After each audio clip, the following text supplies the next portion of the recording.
Bueno, buenas tardes a todas y a todos los que participan de este encuentro bajo esta modalidad ahora virtual, que es la que nos permite la pandemia. Agradezco, por supuesto, la invitación del Instituto de Derecho Penal de la Asociación de Magistrados y Funcionarios La Plata, y también por la promoción de estos espacios, ¿no?, de difusión de temas de teoría del delito y la dogmática penal que no abundan. Particularmente igual quiero agradecer a Manuel Guyub, que fue el que me contactó para poder hacer esta charla.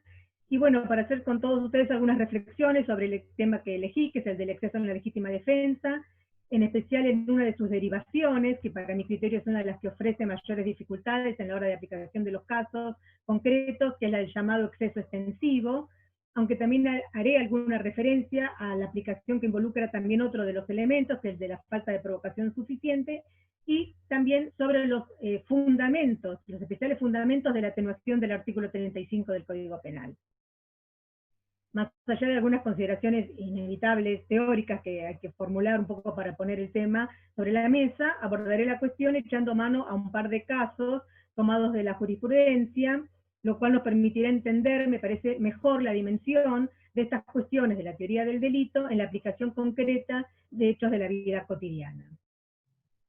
Brevemente es necesario hacer un repaso de los presupuestos de la legítima defensa, en particular lo relativo a los límites temporales del acto defensivo, en lo que concierne precisamente a esto de la actualidad de la agresión, ¿no? Todos sabemos que para que la legítima defensa justifique una conducta que ya hemos afirmado que es típica, es decir, respecto de la cual ya hemos afirmado los presupuestos objetivos y subjetivos del tipo, es preciso la existencia de los elementos que establece el artículo 34, inciso 6 del Código Penal para la justificación, es decir, la existencia de una agresión ilegítima, actual o inminente, la que debe ser necesaria, con la racionalidad del medio empleado para impedirla o repelerla, y falta de provocación suficiente por parte del que se defiende. También es necesario que el autor actúe con conocimiento, conciencia de los presupuestos objetivos de esta causa de justificación, lo que algunos autores llaman como tipo de justificación o dolo de justificación.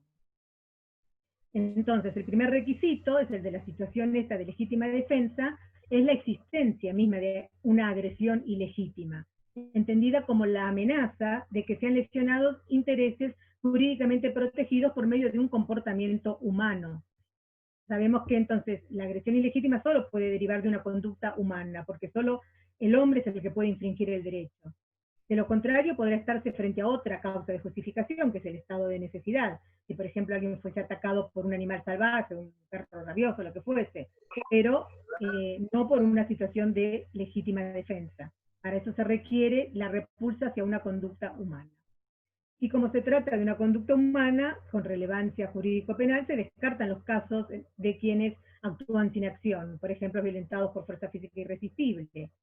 También se discute si la agresión a la que alude el 34.6 debe ser una conducta dolosa o también queda comprendida la conducta imprudente, y mayor controversia todavía genera la cuestión de la exigencia de culpabilidad. Esto es si se excluye la legítima defensa contra niños o inimputables. Por ejemplo, aquellas personas que actúan ostensiblemente enajenadas o muy embriagadas. Algunos autores consideran que no, que frente a ellos no cabe la legítima defensa, en todo caso cabe la proporcionalidad del estado de necesidad, o en principio hay que tratar de evitar la confrontación con ese tipo de personas, porque frente a ellos no cabe ratificación del orden jurídico. Es bastante asentada la idea que sostiene que en estos casos solo cabe la defensa necesaria solamente si el autor no tiene ninguna otra posibilidad de evitar la agresión por otros medios, sino en principio tiene que tratar de evitarla. Por ejemplo, Bacigalupo en esta opinión también. En fin, no debemos olvidar que lo que está detrás de esta justificante particular es la máxima muy conocida, según la cual el derecho no tiene por qué ceder ante lo ilícito, lo injusto. Idea que hoy se expresa un poco más modernamente en doctrina y en jurisprudencia, refiriéndose al principio de interés preponderante, del que es agredido injustamente. Aunque, como señala la mayoría de los autores, esta proposición debe ser especialmente modulada, con matizaciones, pues no se trata del traslado del monopolio punitivo estatal a particulares, sino de la defensa del derecho en la persona del agredido, quien se ve amenazado en un bien jurídico individual determinado, concerniente a su esfera de libertad, por la actitud ilegítima de un tercero. Pongamos, puede ser que le comprometa la vida, la integridad corporal, la salud, la libertad, el patrimonio, la integridad sexual, cualquiera de todos estos bienes, pero tampoco todos ellos frente a cualquier forma de agresión. Quizás, evidentemente, no se puede ejercer la legítima defensa frente a, aunque sean bienes patrimoniales, en relación a una estafa, un desbaratamiento de derechos acordados. En estos casos sería mucho más discutible cuando no hay, cuando es un actuar de ese tipo. Y tampoco, la mayoría concuerda en que respecto de bienes jurídicos de la generalidad, tampoco está autorizada. Por ejemplo, frente a el orden público, la salud pública, contra bienes jurídicos, porque es la colectividad, ¿no? Y no a un bien jurídico individual. De lo contrario, en una excesiva extensión de los bienes defendibles, conduciría, como dice Roxin, a que cada ciudadano se constituyera en un policía, eliminando de ese modo el monopolio estatal de la coacción, de la reacción punitiva estatal, ¿no? No debemos olvidar que el derecho de legítima defensa es subsidiario respecto de la protección estatal ante las puestas o peligros o lesiones de bienes jurídicos en general, por lo que concede en principio atribuciones más amplias a la persona, al individuo, cuando está frente a esta situación, con un mayor alcance que el derecho público le ofrece a sus agentes, a las policías, por ejemplo, obligados permanentemente por el principio de proporcionalidad. ¿Mm? Así, por ejemplo, el uso de las armas de fuego u otras armas letales contra las personas, para los agentes policiales, salvo en situaciones extremas es posible usarlo. No lo pueden usar del mismo modo que lo usa el particular en el que tiene esta situación de poder, a través de la legítima defensa, defender cuando tiene un ataque directo, individual, hacia alguno de sus bienes jurídicos. Como señala Pfister, un autor alemán también hoy día muy conocido, si estuvieran en la misma situación que los particulares, tendría la consecuencia fatal de convertir en totalmente superflua la regulación del derecho público de los derechos de injerencia del Estado. La regulación detallada del uso de armas de fuego por la policía y en general todo lo atinente a la reglamentación de esta actividad carecería completamente de sentido si en todo momento pudiera ser sorteado por vía del derecho privado a la legítima defensa. O sea, si cada agente, cuando va a actuar, invocar el derecho a la legítima defensa como si fuera un ciudadano más, y no todo lo que cubre su actividad, y todo lo que cubre con reglamentación del derecho público, y lo que y la instrucción especial que ha tenido a los fines de actuar de ese modo, ¿no? Sentado esto en principio, para la justificación, digamos, como sabemos que es lo que un poco lo pone en contraposición con el estado de necesidad, no interesa la relación valorativa entre el bien jurídico protegido y aquel contra el cual se reacciona, ya que como el agresor fue el que dio motivo a la repulsa por su conducta antijurídica previa, tiene que aceptar que en principio que se resuelva a su costa la colisión de bienes jurídicos. Con todo, esto no implica que no deban trazarse determinados límites a esta regla, pues la defensa no puede ejercerse sin más ni más hacia cualquier precio, ¿no? Existe, por eso, prácticamente unanimidad en doctrina y en jurisprudencia en que el derecho a la legítima defensa debe experimentar una restricción en aquellos casos en que la agresión es insignificante, cuando es intolerable, dicen algunos autores, la desproporción entre el perjuicio que se rechaza y el que se ocasiona. Enseguida se nos viene a la mente casos de la bagatela, de un mendigo que pasa por la vereda y toma una manzana del canasto de donde están exhibidas las frutas, o el típico ladrón de gallina, digamos. Contra esas personas no es admisible un homicidio para proteger bienes materiales tan insignificantes, ¿no? Ahora bien, más allá de estas consideraciones así de introducción de carácter general, como les vengo anticipando, el punto en el que me centraré primordialmente es el requisito de actualidad, que según la definición corriente es actual la agresión que ya es inmediatamente inminente, la que ha comenzado y la que aún continúa. En esta franja temporal, desde inmediatamente inminente, que comenzó y que todavía continúa, nos manejamos dentro de las reglas de la actualidad de la agresión que justifican. pero la actualidad de la agresión puede presentar dificultades en los casos en que la repulsa se anticipa al ataque que todavía no ha tenido lugar o que todavía no puede estar en lo que llamamos la barrera de lo inmediatamente inminente, y también en aquellos otros casos en que el obrar defensivo se retrasa a un momento posterior a aquel en el que la agresión ya ha culminado.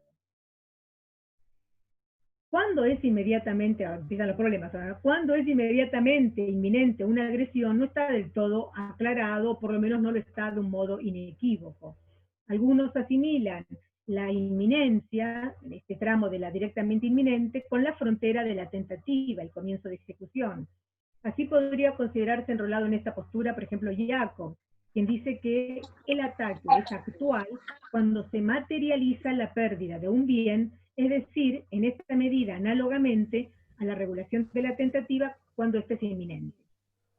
Con todo, también sabemos que el comienzo de ejecución es un criterio bastante necesitado también de precisiones, y en la doctrina no hay unanimidad de cuándo se define que está dado el comienzo de ejecución. También es un punto crítico, ¿no? Tal vez la postura más tradicional, un poquito más dominante, clásica, podría ser la de Belzel, que todos conocemos, que dice que hay comienzo de ejecución cuando el autor se pone en relación inmediata con la realización del tipo delictivo. Jacobs pone como ejemplo, bueno, dice, estaría dada en esta situación la actualidad, por ejemplo, cuando el agresor toma el arma para disparar inmediatamente frente a otra persona. Conforme esta posición, en ese instante en el que toma el arma y apunta en dirección a una persona, podríamos decir que está el comienzo de la tentativa del delito de homicidio, el momento, según él, el momento suficiente de arrogación, ¿no?, de la organización ajena por parte de un tercero, de un atacante, y esto ya bastaría para repeler justificadamente, porque dice Jacobs, el agredido no tiene por qué esperar a recibir el primer golpe para que ya su repulsa sea justificada.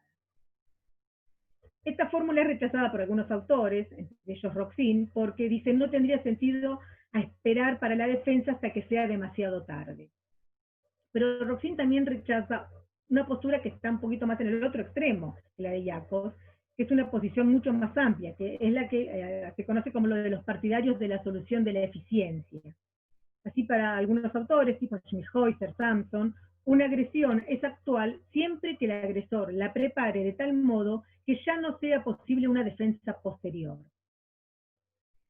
Pero Roxin también critica esta solución por muy anticipada. Dice que permitiría actuar frente a una agresión solamente todavía capaz en preparación. Entonces, esto solo sería con fines preventivos, de modo que para este autor, por falta de actualidad, no se está todavía ante una agresión que sea actual, justamente, que pueda dar lugar a la repulsa justificadamente. Expresa Roxin que solo la situación actual de lucha le puede conceder al particular unas facultades tan radicales en contradicción con el orden social pacífico y el monopolio estatal de la violencia. Según Roxin, la delimitación entonces correcta, dice, debe situarse entre ambos extremos.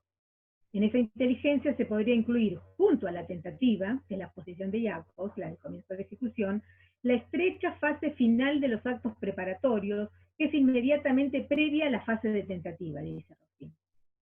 Aunque aquí también se sabe, es difícil discernir ese delgado límite entre el último acto, ¿no?, ese acto que separa el último acto, el acto final de preparación, con el primer acto de comienzo de ejecución de un delito. Por eso, en realidad, como también sabemos, esto siempre corresponderá a cada caso concreto, va a depender al contexto, la situación global del hecho y definida generalmente también por el plan del autor. Así que ese último paso final entre preparación y tentativa, comienzo de ejecución, también es un tema que habrá que considerar de acuerdo a la postura y en cada caso concreto. Vale recordar que, como acabo de señalar, que por regla la defensa necesaria preventiva no está autorizada y, por falta de actualidad, como dijimos, y como señala Pfister, la necesidad de una agresión inminente se explica a partir de la reflexión de que la muy amplia atribución para ejercer una injerencia ligada al derecho de legítima defensa solo puede ser concedida en una situación que sea característicamente inequívoca. Si ello es así, dice, la agresión inminente, el riesgo de una defensa por error es comparativamente menor, pero Seguidamente añade que eso podría verse diferente tan pronto uno incluya constelaciones en las cuales la agresión solamente puede ser repelida con perspectiva de éxito en la actualidad de ese momento previo. Más allá de, por eso las especificaciones a que podrían dar lugar a estas afirmaciones del autor, quiero enganchar esto último, porque hoy hay una temática que está bastante por fuera de muchos casos peculiares que pueden verse en los libros de estudio, pero que hoy están bastante a tono con una discusión sobre la actualidad y principalmente sobre esta situación de inminencia en supuestos de defensa en contextos de violencia de género, cuando la agresión se discute si la agresión es todavía es inminente o todavía no lo es, y qué pasa con la actualidad en estos casos. Por ejemplo, casos en que se han dado bastante en la jurisprudencia últimamente también, en que la mujer agrede a su pareja, porque su pareja, cónyuge, no importa, en legítima defensa sin confrontación actual, en virtud de, supuestamente, de la violencia sistemática ejercida por el hombre contra ella, ¿no? Esta situación de que ella justamente como que agrede a la pareja sin una confrontación actual, se pudo haber dado, lo vamos a ver en algunos casos en donde encuentra al violento de un modo desprevenido, alcoholizado, de espaldas, dormitando, y también puede haber pasado, después de haber sufrido ella una golpiza, un maltrato, una humillación intolerable, ultrajante, a veces hasta de posible situación de abuso sexual, en un momento suficientemente próximo, pero también cuando la violencia forma parte de venir de un largo proceso de violencia familiar, de género, de todo ese contexto, y aprovecha esa situación momentánea de ventaja para atacarlo, quizás letalmente, porque es la única oportunidad que se ha considerado que tiene para poder ejercer esa acción de defensa, ¿no? Porque se considera que generalmente frente a un ataque directamente inminente, o que está actual, que es en marcha, las posibilidades de que la mujer pueda repeler con éxito a su atacante suelen ser muy pocas, porque lo habitual es que la mujer no pueda, por dominación, por diferencia de contexto de fuerza física, etcétera, no pueda contra el contrincante y deba esperar a que el ataque cese de algún modo, generalmente a costa de un grave daño a su salud psicofísica, continuas amenazas, etc. Por lo que se ha señalado hoy día en doctrina y en jurisprudencia, en doctrina principalmente a través de artículos de Elena Larrauri, de Julieta Nicoleto, etc., que debe incorporarse la perspectiva de género a la hora de examinar y decidir estos casos. Se ha dicho, lo pueden leer en un fallo de la Suprema Corte Provincial de Mendoza, el fallo Rojas Echevarría del 2014, de hecho, en hechos de violencia de género hay que valorar la secuencia completa de los hechos, y los tipos y modalidades de agresiones, y no solo examinar el último momento donde se produce el desenlace fatal. Esto importa una marcada evolución de la doctrina, pero sobre todo también de la jurisprudencia. Hasta no hace mucho, podrán ver incluso en los libros de texto, que todavía son bastante actuales, podía leerse en casi todos estos libros de estudio que el derecho de legítima defensa debía interpretarse restrictivamente en casos de agresiones dentro de estrechas comunidades de vida, entre las que estaban incluidas especialmente las relaciones entre los cónyuges y las relaciones de pareja. Según este punto de vista, de las agresiones de la pareja respectiva había que tratar dentro de lo posible de evadirse. Porque está, como que en las comunidades estas de vida, estrechas comunidades, en las relaciones de pareja, está en juego la cohesión familiar, el respeto por el otro. Pero dice Pfister, esta restricción del derecho de legítima defensa, que alcanza especialmente a las mujeres de maridos que las golpean, contradice aquella idea básica del respeto por la vida, la incolumidad de la pareja, la cohesión familiar, y por ello no puede ser reconocida.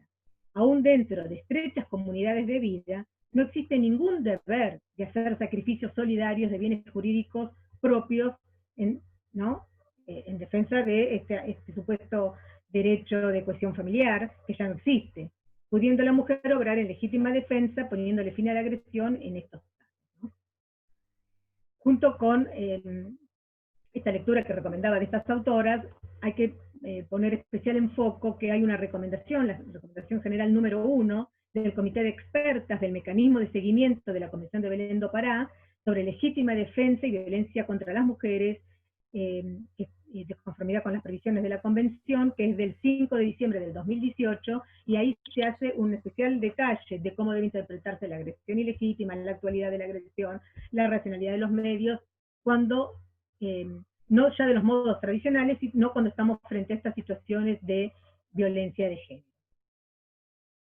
Si bien no es posible extenderme demasiado sobre todas estas minuciosidades que presentan toda esta problemática de estos casos tan actuales, ya haré una breve reseña, un fallo de la Sala Sexta del Tribunal de Casación Penal. La causa, para que la puedan mirar, es la 69.965 y su acumulada, una sentencia del 5 de julio del 2016 que abordó esta cuestión con bastante particularidad, ¿no? En esta oportunidad los jueces de fallo Formaidana y Natielo rechazaron los recursos que eran del fiscal y del particular damnificado contra la sentencia del Tribunal 6 de Lomas de Zamora, que había absuelto por mayoría a la imputada, López Susana, de la acusación de homicidio agravado por el vínculo y por su comisión con arma de fuego, artículo 80 inciso primero y 41 del Código Penal, en tanto habían reputado que la imputada obró amparada por la causal de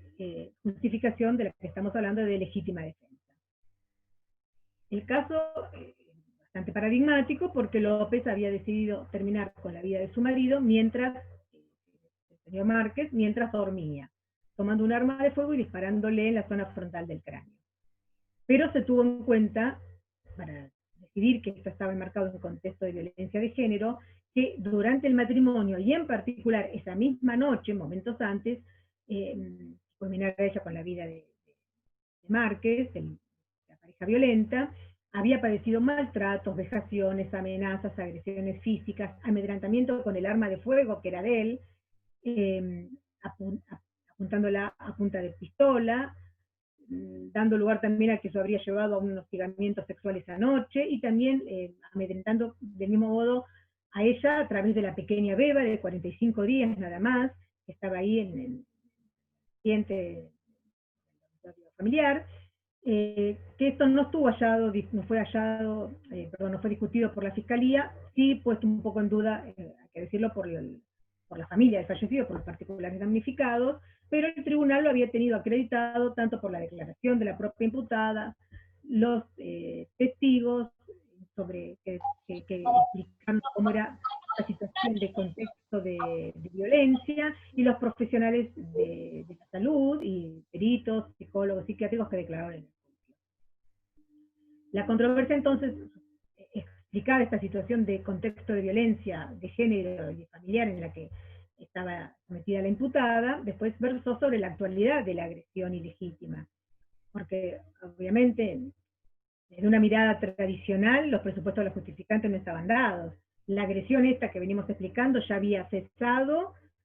en el momento en que ella actuó, porque si bien fue próxima, más allá de la violencia general en la que estaba sometida, esa noche ya había cesado, a pesar de estar próxima, y cuando el marido, después de desplegar esa violencia que estaba descrita en el fallo, se echa a la cama con el arma a su lado y se dispone a dormir, es cuando ella actúa. O sea que tampoco la inminencia inmediata de un nuevo ataque estaba manifestada, ¿no? Aunque es altamente probable que pudiera, según ella, de que pudiera renovarse porque actuaba de esta manera psíquicamente. Entonces se concluyó que difícilmente podría aplicarse la justificante bajo una interpretación tradicional, pues sobre la violencia que pasó, digamos, generalmente la repulsa que ella podría ejercer por estas dificultades que suele tener la mujer frente a la mayor fuerza del hombre, siempre llega tarde, y respecto de la próxima, si uno la toma con una postura muy tradicional, siempre se anticipa. El tribunal, por eso, al decidir el caso, y tomando en cuenta también un precedente que fue del 2014, que no hacía mucho que había salido, del Superior Tribunal de Justicia de Tucumán, sostuvo que es necesario considerar el requisito de la actualidad de la agresión ilegítima y su significado desde una perspectiva de género, puesto que pretender que la actualidad sea concebida de una manera puramente temporal y entendida como tiempo presente, implicaría negarle a la mujer toda posibilidad de salir airosa frente a este tipo de enfrentamientos. En suma, concluyó que no debe entenderse a la violencia doméstica como hechos aislados, sino como una agresión continua, incesante, porque existen ataques en forma permanente a muchos bienes jurídicos que afectan a la mujer en esta situación, como la libertad, la seguridad, la integridad física y psíquica. Y con cita de Roxin dijo que en estos casos la situación antijurídica que dio lugar a la repulsa se presentó en ese carácter de permanencia, como si fuera un delito permanente, de modo que no podía fragmentarse la situación de continua violencia de género vivenciada por la mujer solo en ese tramo, considerando solo ese tramo final. Entonces, visto desde esta perspectiva, era posible estimar, por el carácter cíclico de la violencia en la vida familiar y cotidiana, que la agresión estaba siempre de modo latente. De ese modo se consideró entonces que el requisito de inminencia o de actualidad que exige la norma permisiva estaba cumplido. De modo similar, se expidió la Corte Suprema de Justicia de la Nación en un fallo muy reciente, fallo 342.827, una sentencia del 29 de octubre del año pasado, del 2019, al revocar un pronunciamiento que había llegado a la Suprema Corte de Justicia de la Provincia de Buenos Aires, la causa 124.830 y su acumulada, la imputada era Romero Cecilia, contra una sentencia de la Sala Cuarta del Tribunal de Casación Penal del 2014 que había rechazado en su momento el recurso de la especialidad articulado por el defensor particular de la imputada contra un fallo del Tribunal 6 de San Isidro que le había condenado a esta Romero Cecilia la pena de 2 años de prisión en suspenso por el delito de lesiones graves contra su expareja. Llega la Cámara de Casación también lo confirma, llega a la Corte con un recurso extraordinario de nulidad e inaplicabilidad de ley. Bueno, ustedes saben, por el monto de pena, no es un recurso que pueda ser en principio admisible por la Corte provincial, porque necesita que para el recurso de inaplicabilidad de ley que tenga pena de más de 10 años. Pero también había planteado cuestiones de arbitrariedad en la ponderación de la prueba y cuestiones de pretensa índole federal que la Corte en su momento no entendió que estaban satisfechos, por eso no lo admitió, pero bueno, llegó con un recurso federal a la Corte Federal y sí consideró que el recurso debía ser admitido y revocó la decisión. La Corte Nacional, junto con otras determinaciones de importancia, señaló, tal como lo había anticipado en un caso bastante más anterior, Leiva, del 2011, que correspondía incorporar un análisis contextual que permita comprender que la reacción de las víctimas de violencia de género no puede ser medida con los estándares utilizados para la legítima defensa como si fueran otro tipo de casos. En tanto, la violencia contra la mujer tiene características que deben permear en el razonamiento judicial. Y enfatizó que la persistencia de los estereotipos y la falta de aplicación de la perspectiva de género podría llevar a valorar de manera inadecuada el comportamiento de la imputada bajo juzgamiento. En esa línea, la Corte Nacional, la Corte Federal, hizo una especial referencia a que la violencia basada en el género es una agresión ilegítima, definida por la Convención de Belén do Pará, en los términos del 34, inciso 6, y que la inminencia debe ser considerada desde una perspectiva de género. Bajo tales presupuestos, la violencia dada en una relación de pareja no debe concebirse como hechos aislados, vuelve a reiterar, sino en su carácter continuo, por la permanente merma de derechos que importa para la mujer.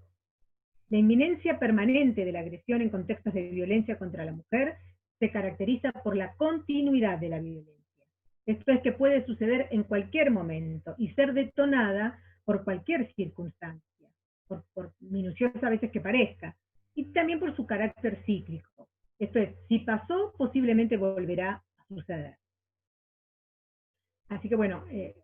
estos casos los quería presentar porque si bien no son especialmente de exceso, son de cómo interpretar hoy día la actualidad frente a estos casos, y en todo caso, aun cuando pudiera ser que se considerase que la actualidad está tan dudosa que no es posible considerar ni la inminencia ni la actualidad, debería ser un caso de exceso, pero no es posible interpretar ni la actualidad para que justifique, ni tampoco para el exceso, bajo las interpretaciones que normalmente damos a estos elementos para cualquier otro caso de la vida cotidiana, porque estos deben ser evaluados bajo estas consideraciones que ya la Corte Federal, incluso siguiendo algunos lineamientos de la Corte Interamericana y estas propias recomendaciones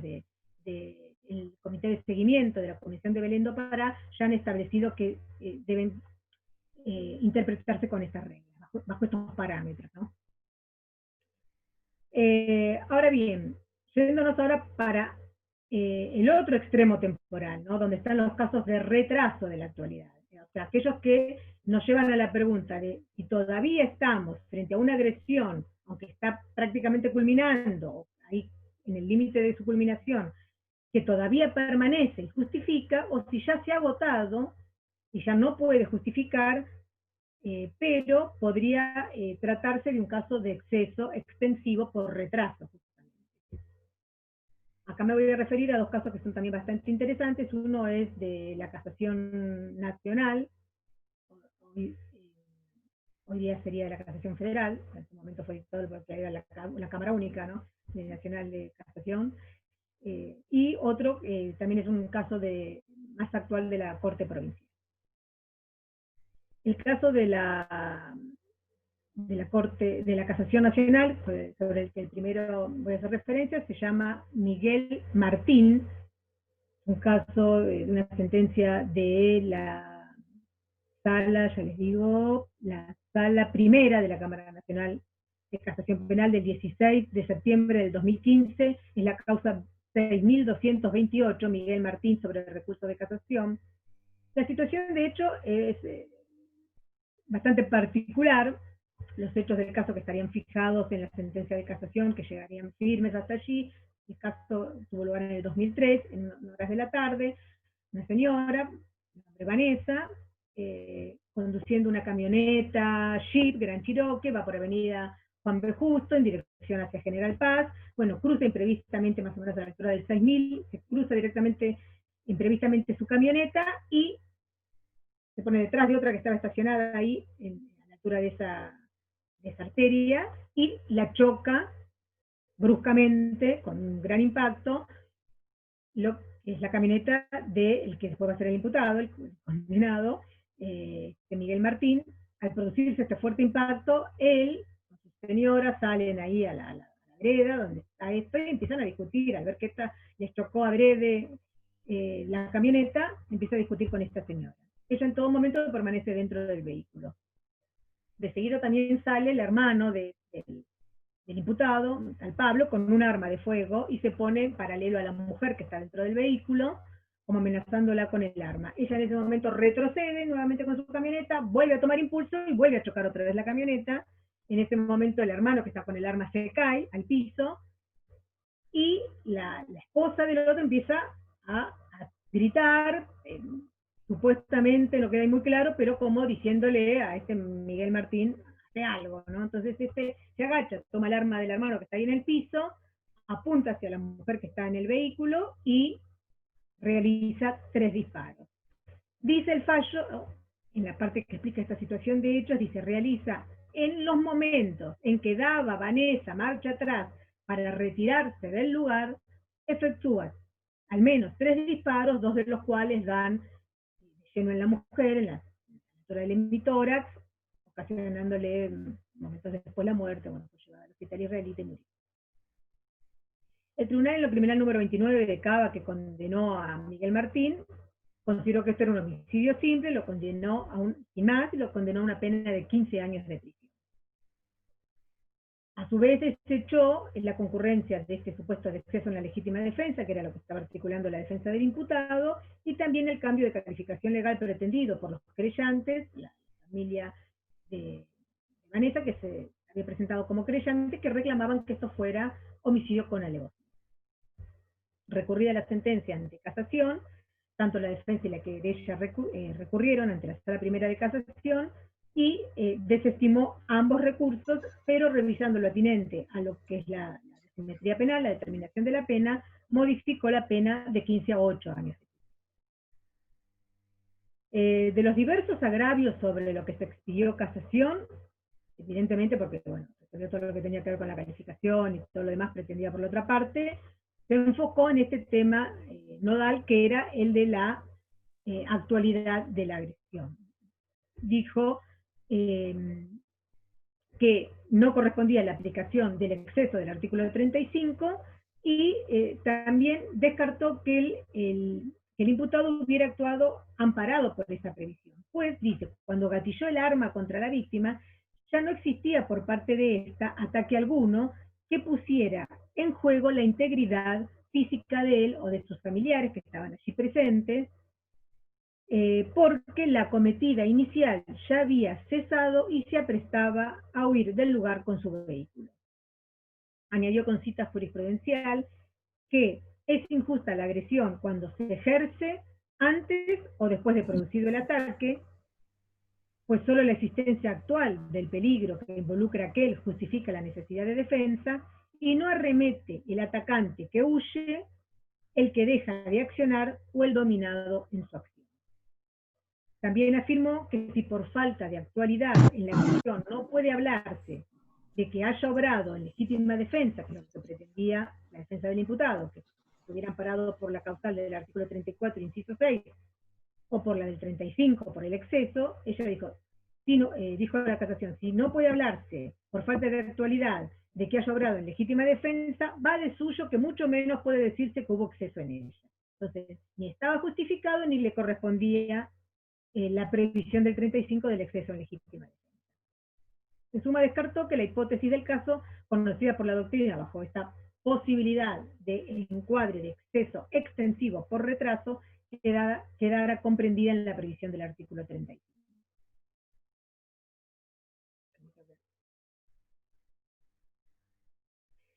Sobre estas afirmaciones nos concentraremos en estas cuestiones. Primero, si había actualidad, en eso rápidamente, porque en realidad es una cuestión de discusión de hecho y prueba si había o no actualidad. Si es tan así como afirma la casación que ella, cuando vuelve a hacer marcha atrás, ya se aprestaba a huir y entonces ya no puede considerarse que hubiera actualidad, que ya había cesado. Después, la otra cuestión importante es, sí, aún diciendo, bueno, no hay actualidad y entonces ya sabemos que no puede estar justificada, sí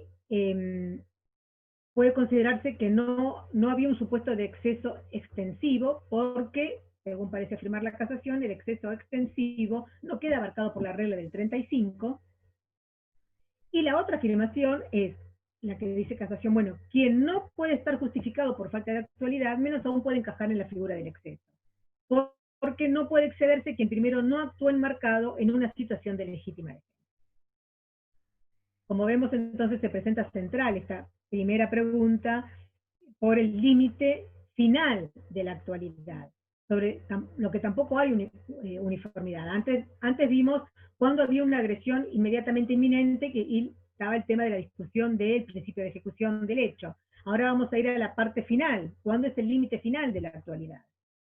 La mayoría de los autores sostiene que la consumación de la amenaza de lesión al bien jurídico de que se trate no necesariamente pone fin a la actualidad. Lo decisivo, dicen, es la lesión del bien jurídico y no la consumación formal del delito que la agresión puede implicar. Así, sostiene Yeshek, la agresión continúa, dice, siendo actual, en tanto aún producida ya la lesión del interés protegido, puede todavía anularse total o parcialmente por medio de una reacción que siga inmediatamente a la agresión. El ejemplo que reproducen casi todos los libros de texto, estudios que ustedes pueden consultar y que se ocupan de este tema, es el que dice que es posible la defensa de la propiedad contra el ladrón que huye con el botín, ¿no? Ya está prácticamente en todos los libros, en Strater, en Belzel, en Zaffaroni, en Pessoa, en Yeshek, en casi todo lo de Mauras, todos los libros que uno pueda consultar están prácticamente en ejemplo. Para Jacobs, el ataque es todavía actual cuando acaba de tener lugar de un modo todavía reversible. Pero aclara, en relación con el ejemplo recién dado, que si bien el agredido no tiene por qué renunciar a arrebatar el botín al agresor, Lo importante es que sus acciones supongan reacciones inmediatas a la acción de lesión del bien jurídico. Así, por ejemplo, cuando continúa el ladrón con el alejamiento del botín en unidad de acción en sentido jurídico, todo el ataque sigue siendo actual hasta el último acto parcial. Es decir, hasta entonces el agredido estaría habilitado para repeler el ataque a la propiedad, para ejercer la defensa de ese ataque. En sentido similar, se expresa Pfister, dice, si el ladrón es sorprendido infraganti y huye con el botín, existe entonces una agresión actual a la propiedad que puede ser repelida con los medios drásticos del derecho a la legítima defensa. Pero aclara, si el ladrón deja caer el botín, la agresión a la propiedad ya ha concluido, de modo que solo existe aún en el seguimiento que la persona hace del ladrón, solo puede existir el derecho a la aprehensión, que de otro modo, bien que está regulado casi en todos los códigos de procedimiento, la posibilidad del particular de aprehender al que está infragante delito, pero ya no con los alcances más amplios que son los de la legítima defensa. Entre nosotros, Zaffaroni parece participar todavía en un criterio bastante más amplio, porque refiere que la defensa se extiende después de la consumación, mientras existe la posibilidad de retrotraer o neutralizar sus efectos, y ejemplifica con un caso que podría considerarse un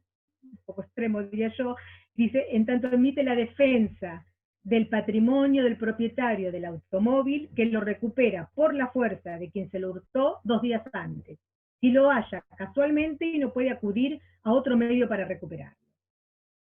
Para mí, yo creo que ya ahí no es posible la legítima defensa. En todo caso, podría ser un poco más dudoso esto de lo del derecho de la aprehensión por un particular, y he discutido ahí en qué situación de infragante y delito se estaría. Claramente, o por lo menos más dudoso en relación al robo. Por supuesto que si el auto está ya denunciado y con orden de captura, todos sabemos que eso podría incluir todavía la posibilidad de otro delito del encubrimiento, pero bueno, este es un caso bastante para discutir, el que pone como ejemplo Zaffaroni. Righi, por su lado, afirma que el derecho de defensa decae frente a la agresión ya consumada porque todo acto posterior a la consumación es venganza. Aunque también se pone en esta discusión en el caso este que todos vemos en los libros, porque es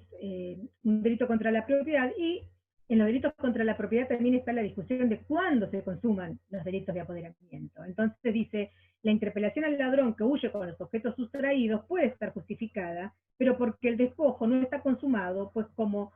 para ello se requiere apoderamiento, y este recién ocurre cuando la cosa ha salido de la esfera de custodia de la víctima y de su dueño, ahí lo que es posible capaz todavía discutir es si está la consumación de ese delito en particular, que tiene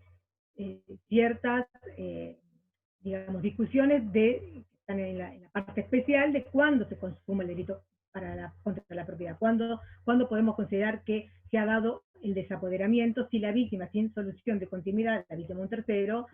persigue al ladrón que huye con el botín, y entonces podríamos decir que todavía estamos frente a una situación que no está consumada, materialmente consumada. Seguidamente, aclara que solo cabe admitir la defensa posterior a la consumación también en aquellos casos, digamos, si se mantiene la lesión del objeto de bien jurídico, como sucede en los delitos permanentes. Es obvio, eso lo dicen todos los autores. Podrían propinarse lesiones, daños o lo que fuere, en la lucha por ejemplo, recuperar la libertad, porque el delito de privación de la libertad, si bien no es un delito de resultado, es un delito de mera actividad, que con el solo hecho de retenerlo ya lo consumo, pero es un delito en sus efectos permanentes. Entonces, en esa situación de permanencia, la parte puede, obviamente, lesionar para lograr su libertad a quien lo tiene privado de la libertad. Cualquiera que sea el fundamento del deslinde que estamos acá viendo, lo cierto es que yo diría que siempre igual reclamar una mirada bien escrupulosa de la existencia de la actualidad en la agresión, atendiendo a las particularidades de cada caso. Pues, como señala Jacobs, la legítima defensa no es admisible ya cuando al agredido le es más fácil la repulsa o cuando tendría mejor efecto, sino solo cuando el ataque antijurídico es actual. Y el fundamento que expone el autor es sencillo de comprender. De un lado, porque dice, es necesario que exista algo tan drástico como un ataque actual para ser tolerable el pasar por alto la proporcionalidad entre el bien atacado y el daño causado en la defensa, que en principio ya vimos no está presente en la legítima defensa como si está en el estado de necesidad, y además porque ante un ataque actual, la urgencia de la situación sobrepasa la preocupación por las competencias.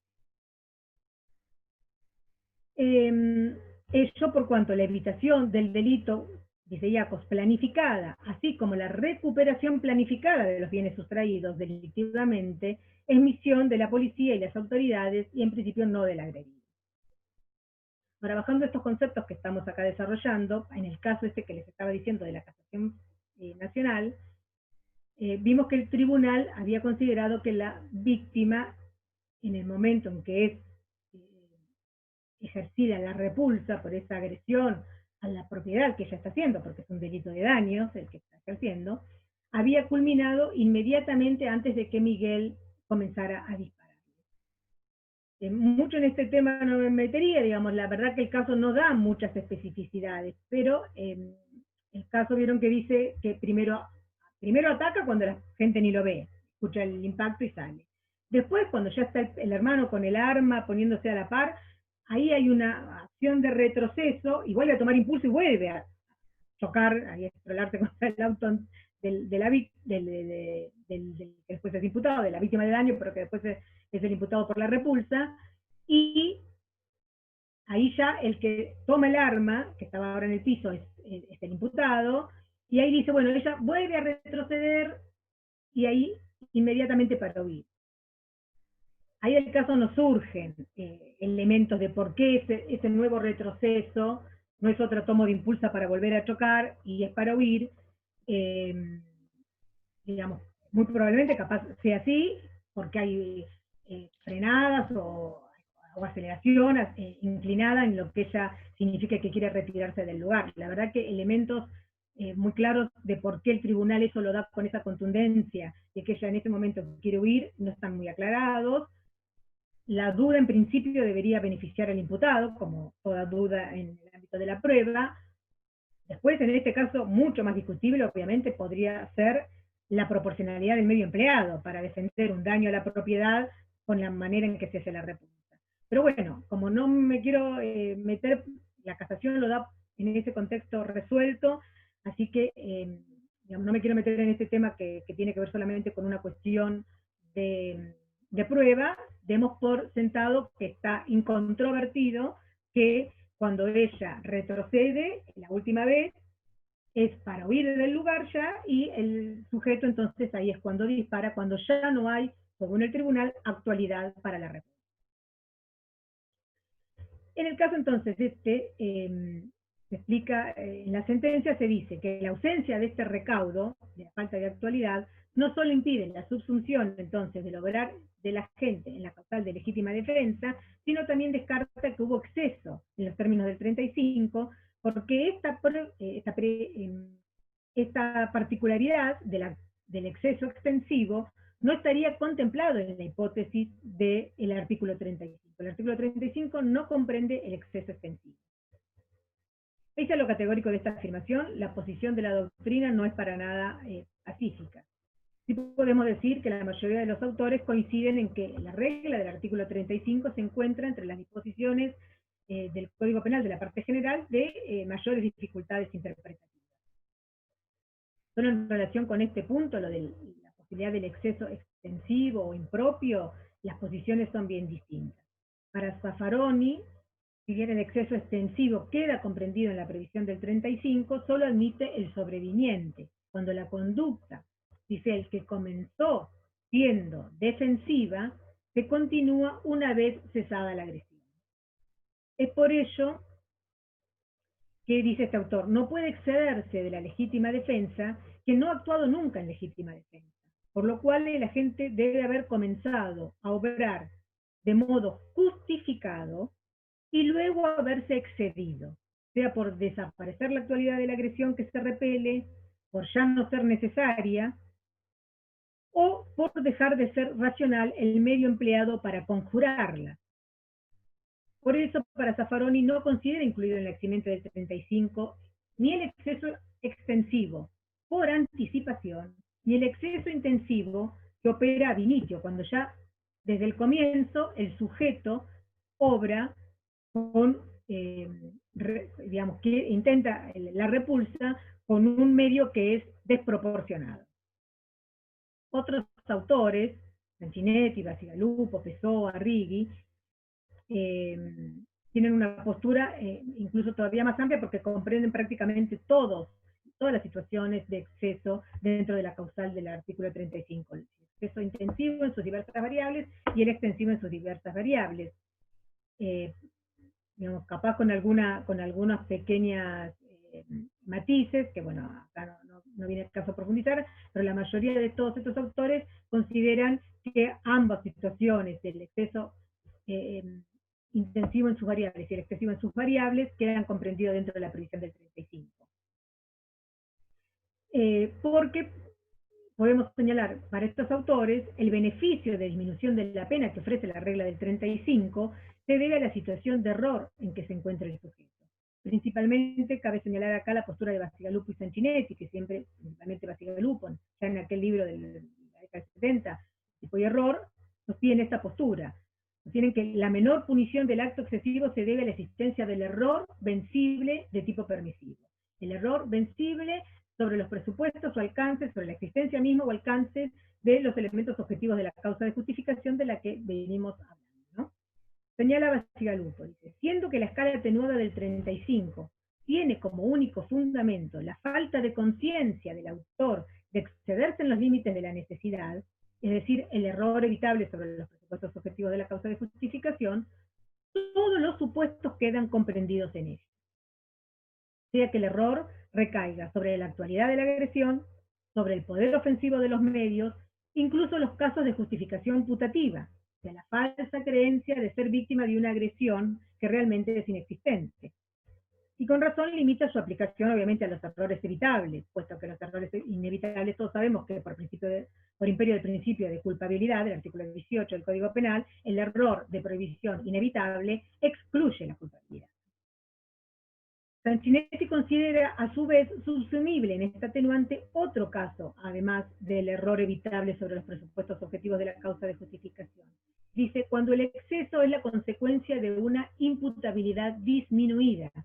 derivada de una importante reducción en el sujeto, en la capacidad de dirección de sus actos, producto del temor, la perturbación, el terror en que se encuentra frente a esa situación. Con una idea semejante ya estaba en el Código Penal y sus antecedentes de Moreno. Soler también hace alusión a esta particularidad. Bacigalupo en realidad se aparta, pero no del todo, simplemente dice que la perturbación del ánimo o el temor o el terror con el que actúa en esa situación sirven solo para actuar como el fundamento de la inculpabilidad del error, pero para él el fundamento del artículo 35 de la regla es el error evitable sobre los presupuestos objetivos. Y también Righi participa en líneas generales de esta regla. En la doctrina más clásica,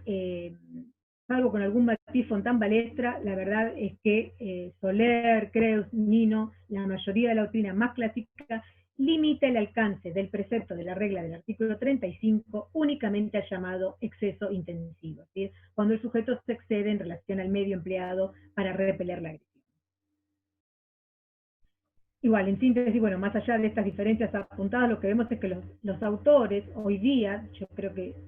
hoy día mayoritariamente participan de la solución de que el artículo 35 incluye el exceso extensivo.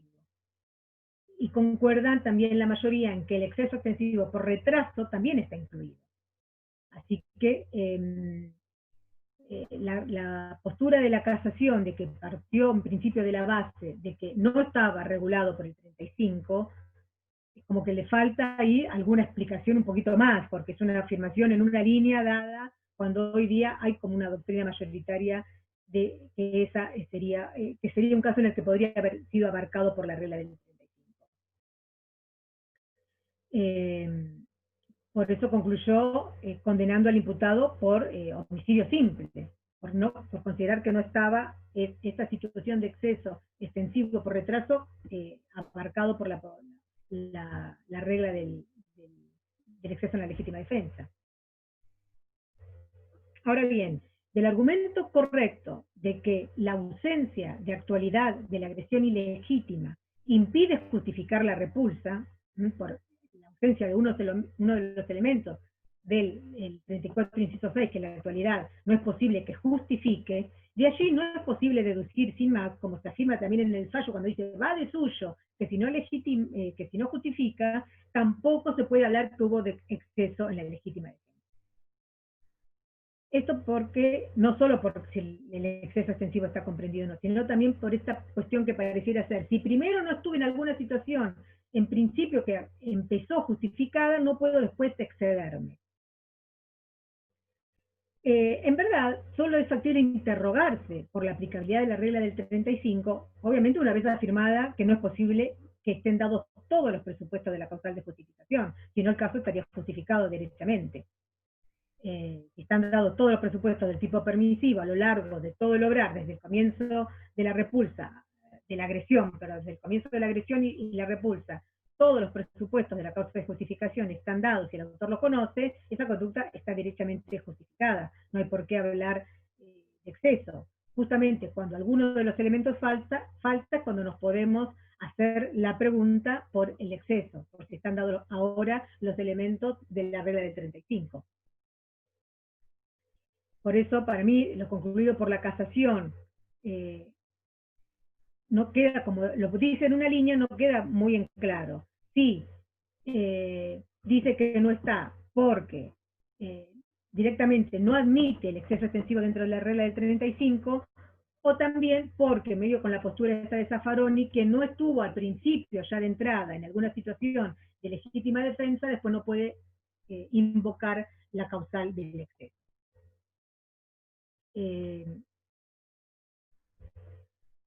También, digamos, el caso yo creo que ofrecía bastante material fáctico ahí para desmenuzar un poco más y haber discutido esta situación, suponiendo que fuera esta otra alternativa, ¿no? De estuvo o no en una situación primero, en ese momento límite en que él no puede todavía saber si ese retroceso va a ser un nuevo ataque a la propiedad o la huida. Ahí pudo haberse estado en una primera situación en ese tramo, en esa línea de justificación y después se excede en los límites extensivos. Bueno, el fallo como no aclara poco, es difícil ahí meternos en esa situación de hecho. Igual, en fin, yo, bueno, porque Bacigalupo, Sanguinetti, principalmente Bacigalupo, fue con lo que estudié durante toda mi vida la teoría del delito, yo coincido absolutamente con esta opinión más amplia, que le otorga la expresión de la regla del 35 su sentido más amplio, y considero que están todos, por comprender la figura del error evitable sobre los presupuestos objetivos de la causa de justificación, yo considero que están dados todos los elementos del exceso intensivo, del exceso extensivo, quedan comprendidos en la figura del 35.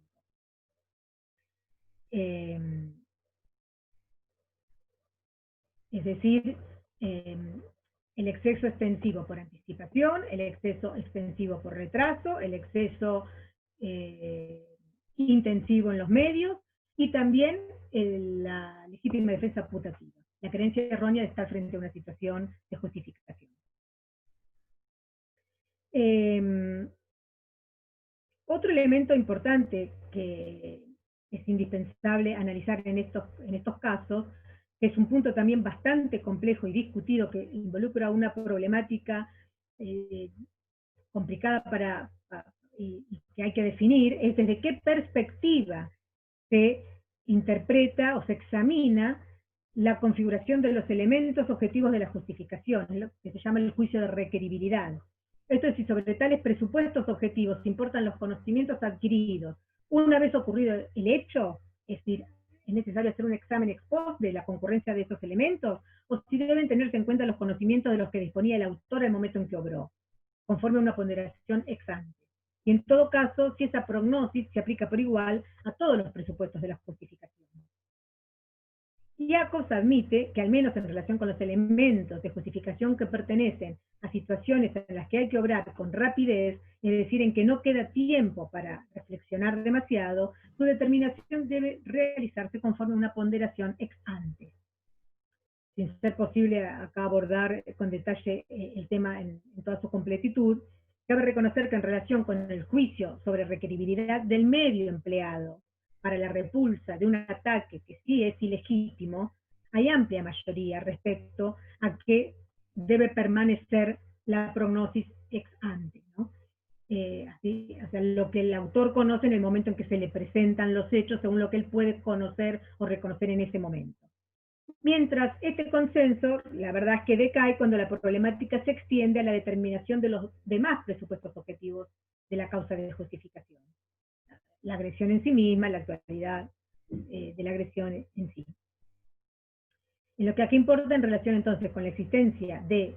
la agresión o de la actualidad del ataque, parece dominar en la doctrina el criterio de la perspectiva ex post.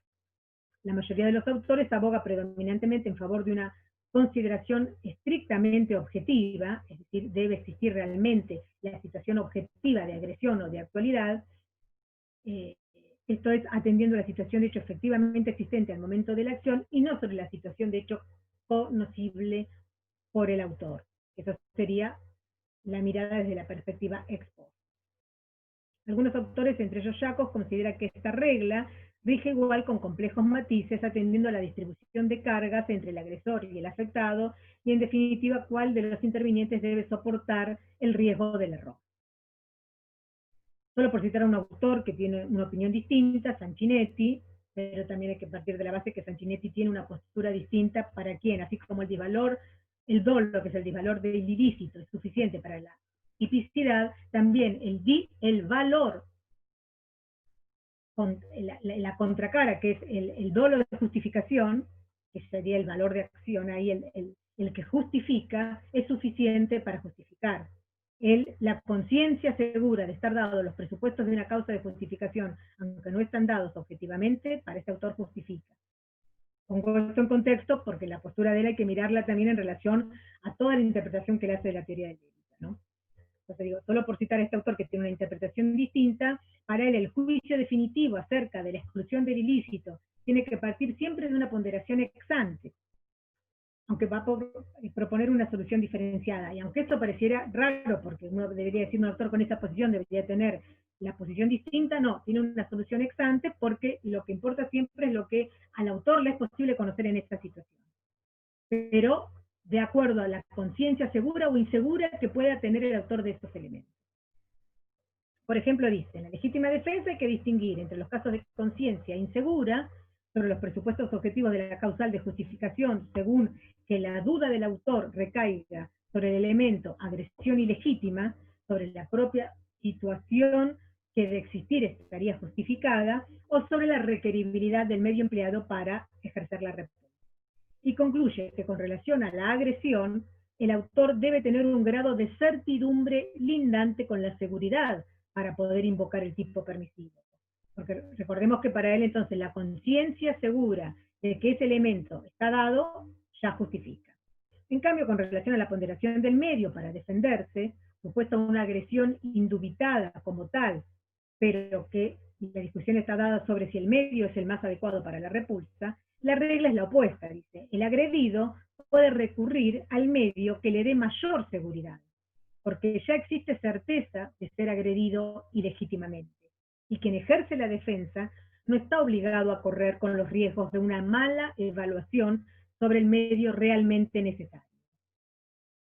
Pues sostiene aquí el principio de responsabilidad de quien arremete le hace cargar a éste los efectos de las dudas conscientes del defendente. Pero bueno, esto hay que mirarlo con la mirada esta del autor que está en juego, digamos, esta postura sobre esta posición, ¿no? Bien. Otro poquito. El agua que se hace largo.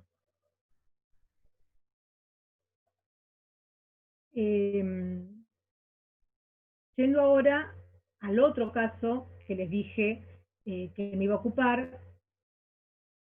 que es un caso de la Suprema Corte de la Provincia de Buenos Aires, que tiene que ver con también con la legítima defensa. Más particularmente, aquí había un problema con la falta de provocación suficiente. En el caso, para que lo puedan ubicar, es 123.373, la sentencia es del 11 de mayo del 2016, y el caso es Guzmán, el imputado era Guzmán, es Guzmán. Las circunstancias, de hecho, que llegaron incontrovertidas a la Corte Provincial, dan cuenta que, bueno, un día del 2010, alrededor de las 11 de la noche, un joven de apellido Cura, que era la tercera vez que había ido a la casa de la víctima, había ocurrido por tercera vez en ese momento de la noche, porque tenía un reclamo de una deuda dineraria, y ya esta tercera vez, no solo por la insistencia, ya estaba, como también iba un poquito, digamos, con los ánimos alzados, un poquito fuera de sí, y según dice la sentencia, emborrachado. Bueno, llega a la casa y en ese momento ahora sí está el señor, porque antes otras veces había fracasado en la concurrencia al lugar, lo había atendido la señora, le había dicho venga a matar, bueno.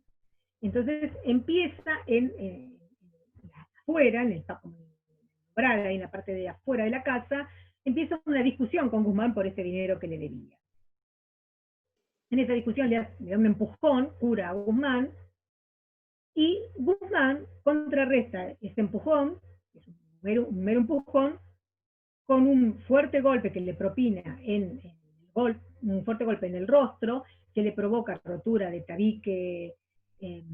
nasal con compromiso respiratorio, lo deja ahí medio tambaleando, y entonces Guzmán ahí, cuando pasa esto, intenta volver y meterse adentro de la casa. Cuando intenta meterse dentro de la casa, que el otro que ya está más que exaltado y todo ensangrentado y medio atontado por el golpe,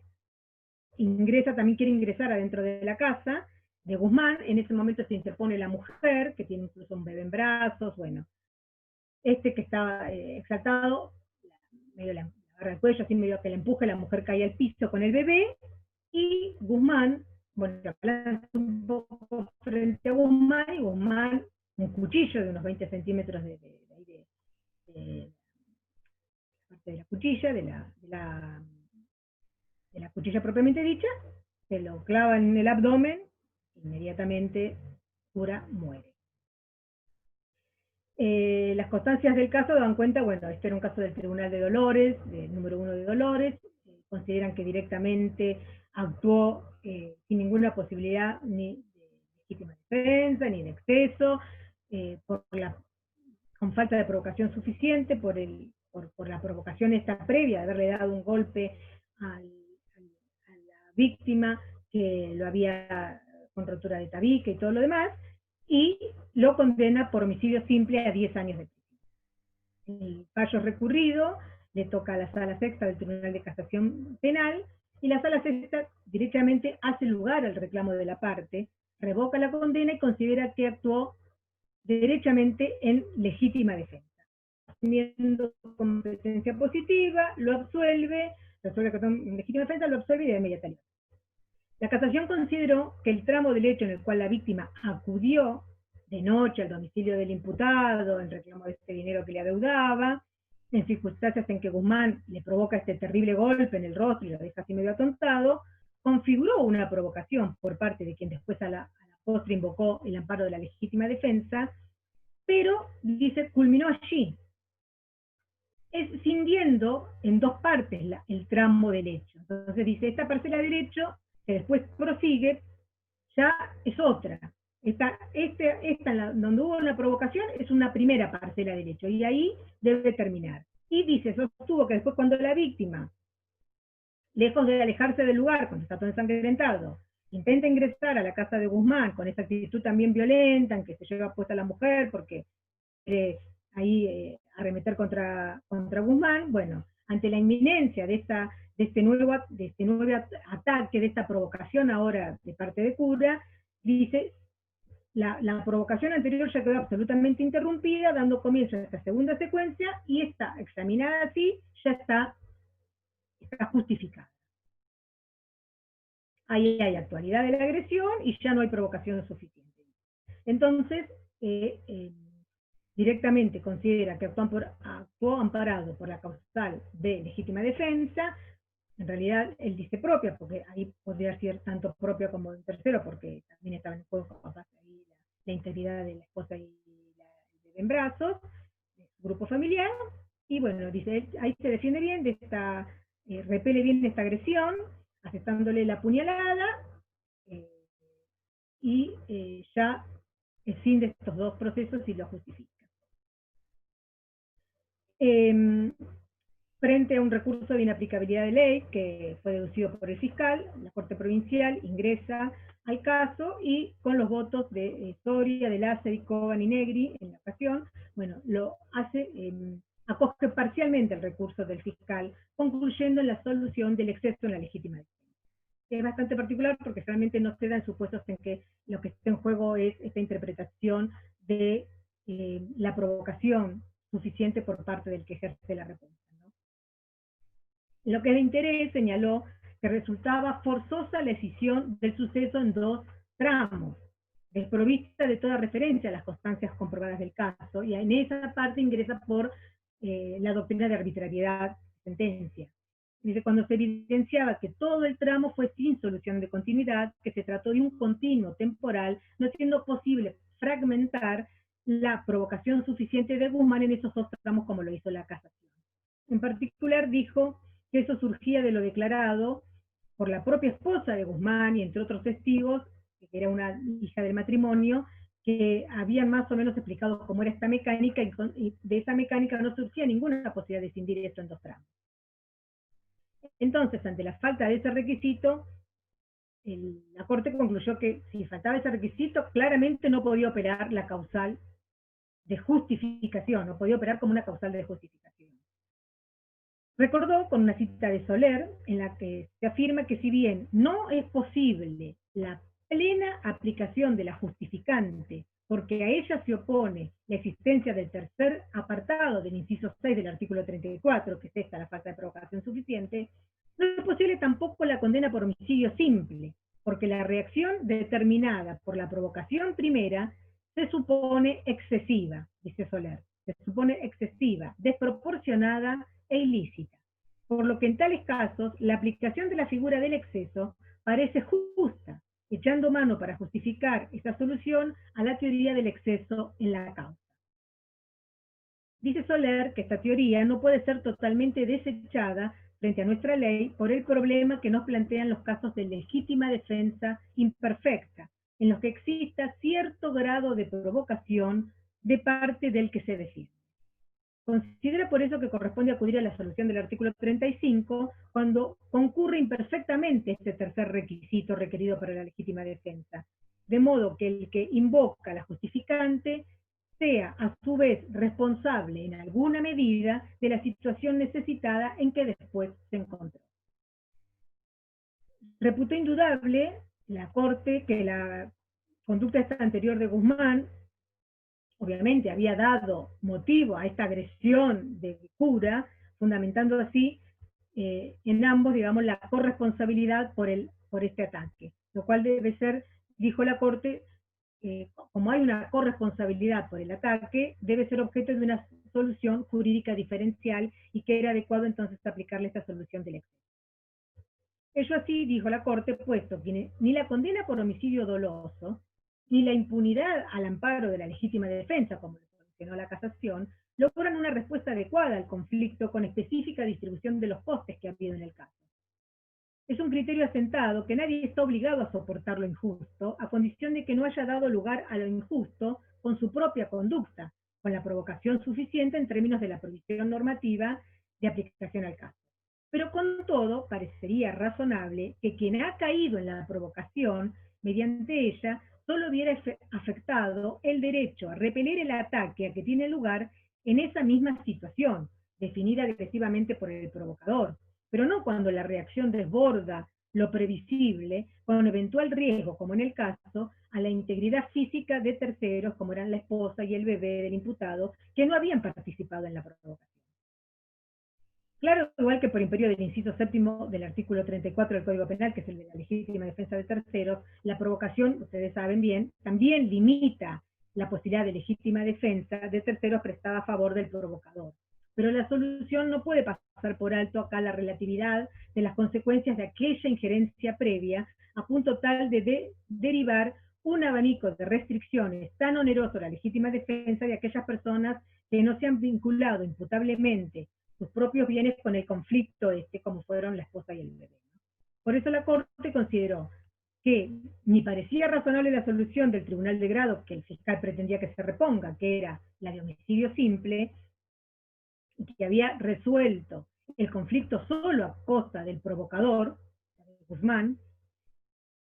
y tampoco parecía razonable la de casación de considerar escindido estos tramos y como que la provocación anterior no hubiera tenido ninguna valoración en lo que pasó después, ninguna incidencia en lo que pasó después. Con todo, también dedicó un párrafo a la cuestión de la proporcionalidad del medio, dijo, con todo sopesando, según surgía del veredicto, y que eso lo daba por incontrovertido, que el agresor ingresó de noche, ahora en la parte del tramo que cura, ya vuelve de noche, empieza en el umbral, pero después quiere ingresar por la fuerza al domicilio, está su esposa, a la que atropella, a la que logra tirar al piso, y después se dirige a ir contra la persona de Guzmán, que en ese momento ya, después que le había dado el otro primer golpe, intentaba escapar. Bueno, bajo todas estas contingencias, considero que la duda que pudo generar si Guzmán en ese momento, agarrar un arma, que era el cuchillo que estaba ahí en la mesa de tan grandes dimensiones, era la mejor, frente a que el otro también estaba alcoholizado, si era la mejor defensa, digamos, en el sentido de que no podía haber habido otra menos lesiva. Digo, bueno, frente a toda esta situación, en función del principio indubio pro reo, dio por configurado que el medio pudo haberse considerado racional. Entonces, resumiendo, destacó que si bien la defensa había abogado por una solución, que no es la que estaba dando la Corte, que era, la defensa había abogado por la absolución en el término de 34.6, o había abogado incluso por emoción violenta, ¿no? Y el fiscal por un hecho consumado. Entonces, si bien la solución que estaba dando la Corte no era la de ninguna de las dos partes, pero bueno, el recurso era el del fiscal, pedía lo más que era el homicidio simple, y dando también respuesta a los argumentos de la defensa en las instancias previas por la apelación adhesiva, podía tomar una postura intermedia, resolvió el caso componiéndolo a través de la figura del exceso en la legítima defensa, con la invocación del 435 del Código Procesal Penal, que le permite, obviamente, hacer esta aplicación de reformatio a favor del imputado, en todo caso, ¿no? Porque nadie había invocado expresamente el 35, pero la Corte, frente a los dos frente al recurso del fiscal y con la apelación adhesiva del recurso de la defensa, pudo construir esta solución, digamos, que considero que componía mejor la situación especial que estaba dando.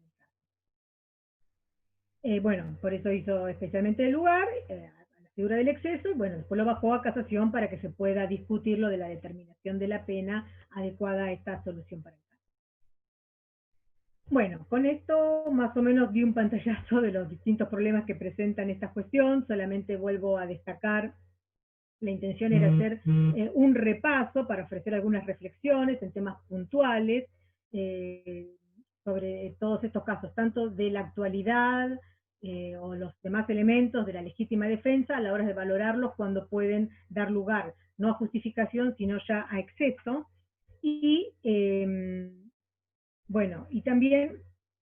lo primero que hice hincapié, que fue cómo debe ser interpretada hoy toda esta temática en los temas de violencia de género, que hay que seguir profundizando bastante, son temas que se nos hacen hoy día nuevos frente a los conceptos tradicionales que tenemos de las causas de justificación en general y de esta en particular, frente a estos casos. Y bueno, prácticamente creo que ya he usado más o menos todo el tiempo, cierro acá y bueno, quedo a la espera de si llega a haber alguna pregunta por todo esto que estuvimos charlando, y les agradezco a tantos que veo que están aquí 127 participantes, dice en este momento que la verdad que siendo un día de sol precioso como el de hoy, creo que y después de 7 meses de pandemia hay bastante cosas interesantes para hacer, quizás que estar acá escuchándome, pero bueno, muchas gracias. No, Marcela, estuvo, gracias a vos, estuvo más que interesante, y hay 2 preguntas. Sí. Una pregunta que es si los hechos aislados pueden considerarse violencia de género. Entiendo yo, aunque no lo dice la pregunta, seguramente a la luz del tema que vos estuviste dando tan magistralmente. Esa es la primera pregunta. Si los hechos aislados, sí. Porque estamos hablando de algo que es bastante nuevo. La Corte en los casos que decidió, la verdad, no era un hecho aislado. Fija una doctrina ahí de que deben valorarse todo el contexto. Por supuesto que si hubiera sido un solo hecho aislado y que no había actualidad, tal vez la situación para considerarla justificada, depende también del hecho aislado y de la inmediatez en que se reacciona, porque si es un solo hecho aislado de suficiente gravedad, por ejemplo, una tentativa de homicidio directamente frente a la mujer, y la repulsa no la puede ejercer exactamente en ese momento, pero es inmediatamente posterior, aun cuando para una doctrina tradicional eso ya está, digamos, fuera de la actualidad. No hace falta esperar a tener otro hecho que reanude una actitud tan violenta. Pero la mirada pareciera ser más general, como que debe ser una mirada de... por supuesto que para esto va a haber que tener, como dicen las recomendaciones ahí del Comité de Seguimiento sobre la Comisión de Belén do Pará, bueno, va a haber que ir viendo todo lo que se va hoy día explicando de cuándo hay violencia de género o violencia familiar. Las convenciones van explicando y los fallos que van saliendo van explicando cómo debe ser interpretada, cuando hay una situación de agresión ilegítima, cuando la violencia ya se torna cíclica, sistemática. Bueno, dependerá mucho de cada caso. Eso, como casi todos los casos en realidad de legítima defensa, ¿no? Y de estado de necesidad, son causales de justificación. El estado de necesidad prácticamente son más difíciles de ver en la vida cotidiana. Los de legítima defensa tenemos muchos casos en la jurisprudencia, en los cotidianos, y ahora hay bastante que no, solo les cité algunos, pero bueno, uno en la Corte Superior Tribunal de Tucumán, el de Mendoza, uno que llevó a la Corte Provincial, otros que no son de legítima defensa, pero que la Corte Provincial también se expidió especialmente sobre cómo debían ser interpretadas hoy día las circunstancias especiales de atenuación en términos de cuando hay violencia de género, los que llegaron a la Corte de la Nación, Leiva y que la Corte revocó de la Corte Provincial, y así seguramente en algunos otros superiores tribunales de provincia, digamos. Hoy día de esos casos, por lo menos desde Leiva, del 2011 ahora, se han sucedido varios donde van aplicando esta doctrina. Sí, creo que había otra más, ¿no? Estás muteada.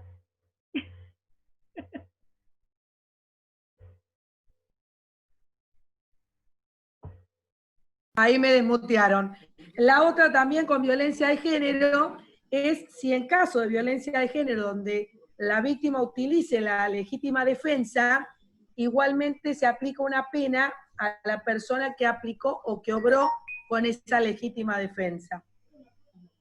No. Si obró con legítima defensa, esto es una explicación general, sea para casos de violencia de género o para casos de aplicación de la causal de justificación en cualquier otra situación. Si por lo que sea, o por la interpretación que corresponde dar a la agresión y a la actualidad en los casos de violencia de género, o porque en general en cualquier otro caso que no sea de violencia de género, hemos podido afirmar que están dados los presupuestos de la causal de justificación, agresión ilegítima, necesidad del medio empleado para impedirla o repelerla, y falta de provocación suficiente, y el autor obra con conciencia de los elementos de la causa de justificación, el caso está justificado. El caso que está justificado es una conducta típica y justificada, no es antijurídica. La conducta que es justificada no merece pena, es una causal de las de impunidad del artículo 34, que en el artículo 34, como se mencionan muchas cosas, se mencionan causas de justificación y se mencionan causas de inculpabilidad también, ¿no? Entonces, pero bien, dicen, no son punibles. También se menciona, según algunos, en el artículo 34, inciso primero, no solo la inimputabilidad, sino el error de tipo, según algunos, y también, sino el error de prohibición inevitable. Que cuando dicen no son punibles, ahí el caso justificado no tiene pena. Ahora, el caso que no puede dar lugar porque le falta alguno de los elementos de la causa de justificación, o según, por ejemplo, Zaffaroni, se empezó a actuar justificadamente, pero después no termina justificadamente, termina en exceso, y da lugar a la aplicación de la regla del 35, ahí merece, como dice el artículo 35, la solución. Por eso para mí también está en juego ahí, lo que está contemplando es el error de prohibición sobre los presupuestos objetivos de la causa de justificación evitable, porque la solución que da para algunos es la solución de la teoría de la culpabilidad limitada, que es la solución semejante a la teoría del dolo, que es la solución de no peno el delito doloso y le pongo la pena del delito culposo. No es culposo, ya sabemos. Si el delito fue doloso, es doloso porque es típico de un delito doloso. Si maté a alguien sabiendo que lo mataba, tengo el tipo penal del artículo 79, pero la solución es la solución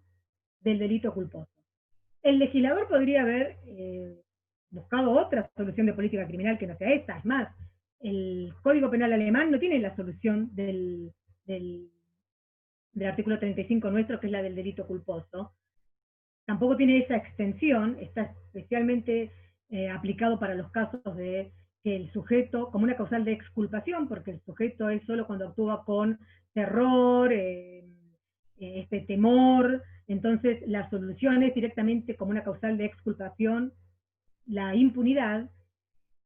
pero incluso en la regla del 35 podría haber actuado, por ejemplo, por la escala penal reducida de la tentativa, como lo ha hecho en otros supuestos, ¿no? Digamos, la solución del legislador de política criminal, acá parecía la teoría del error de tipo, es la de excluyo la punición por el delito doloso y dejo subsistente la punición por el delito culposo, y es que se prevé en el Código Penal, para ese supuesto, casi todos para lo que tenemos de legítima defensa y de exceso, que son lesiones, tentativa de homicidio, en principio son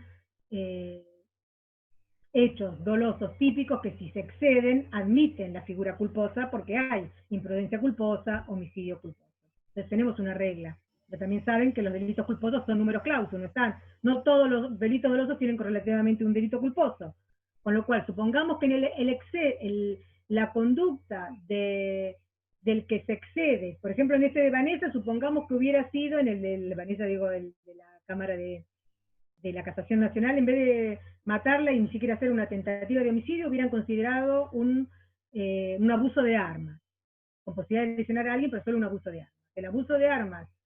seguramente igual no hubiera sido excesivo ahí, pero supongamos que si hubiera sido excesivo en el tiempo, en la actualidad, no en el medio ahí ya, en la actualidad, y la casación tenía esta postura, que el exceso extensivo por retraso no encajaba en la figura del 35, no hay problema porque directamente hubiera dicho esto es un abuso de armas. Pero si considerara que encaja, esa figura no tiene un correlativo culposo, con lo cual ahí sí la regla es la impunidad. Bueno, no sé si esto último... pero bueno, sí. no sé si... La última pregunta que tenemos es si para que incurra el exceso es suficiente con que la acción comience con una agresión ilegítima y no se den el resto de los requisitos del artículo 34. Que comience solo con uno de los presupuestos de agresión ilegítima. Sí, sí. En mi opinión, la figura del exceso permite todo, porque yo soy de la posición de la postura más amplia. Incluso podría no estar ese elemento, porque tengo la misma postura de Bacigalupo, que también la legítima defensa putativa queda amparada. Si hay elementos razonables para que el autor considere que pudo haber estado agredido, aunque después ex post se demostró que en que venía corriendo con algo que le pareció que era un arma, era alguien que le estaba gastando una broma con un arma que no reconoció como alguna persona que pudo haber sido conocida, y el arma tenía todo el aspecto externo de ser un arma real, quien pudo haber estado con ese error, también para mí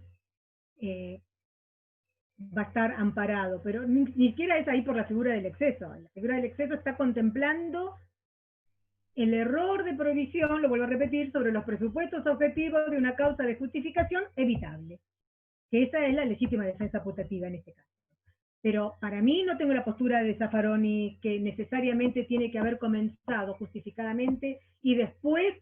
continuar, completar el acto de una manera que ya no sea justificada para que encaje en la figura del exceso. En mi opinión, no es que me quiera Zaffaroni, todos sabemos lo que sabe Zaffaroni, digo, tomo esa opinión de obviamente de algunos otros autores, como Bastigalupo, Sanchinetti, que toman una postura de este otro tipo, ¿no? Yo soy un poquito más partidaria de esta otra postura. Pero es una postura muy razonable también, es la postura de Soler también, es una postura más tradicional, la de estar primero justificado y después excederse en los límites o de la necesidad o del medio, y ahí recién caer en la figura de... Si no hay nada más. A ver, que estamos muy... Perdón. Si la defensa putativa no sería un error de prohibición, según el artículo 35 del Código Penal, es la pregunta. Sí, es lo que acabo de decir, sí. Es un error de prohibición sobre los presupuestos objetivos de la causa de justificación evitable, porque sobre el error de prohibición inevitable la única solución es la impunidad. No hay culpabilidad. Cualquier error de prohibición, directo, indirecto, el error de prohibición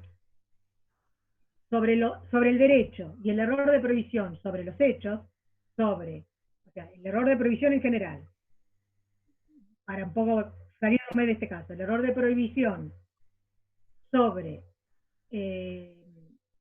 digamos, la prohibición en sí misma, sobre, por ejemplo, la existencia de que el hecho esté prohibido, o los alcances de la prohibición del hecho. El error de prohibición también directo sobre la existencia misma de la causa de justificación, o los alcances de la causa de justificación. Y el error de prohibición indirecto, que es sobre las situaciones de hecho, el error de prohibición que recae sobre los presupuestos objetivos de cualquier causa de justificación, el error indirecto, pero si todos esos errores son inevitables, pues estará discutido cuándo podemos decir que el error es evitable o no, ¿no? Pero si el error es inevitable, la regla es la impunidad, porque no puede ser una persona que actuó con culpabilidad. Entonces el error es, la regla es, no se puede poner una pena al que actuó con error de prohibición inevitable. Incluso la regla no solo del artículo 34 primero, para quienes consideran que allí está contemplado el error de prohibición inevitable, sino también por imperio del artículo 18 de la Constitución Nacional, si allí consideramos que está establecido el principio de culpabilidad. Bien, muchas gracias, Marcela. No hay más preguntas. Bueno, gracias a ustedes por estar allí. Muchas gracias, Marcela. Un aplauso. Gracias a vos, Manuel. Hasta luego. Chao. Bueno, hasta luego. Gracias a todos. Gracias. Chao, hasta luego. Buenas tardes.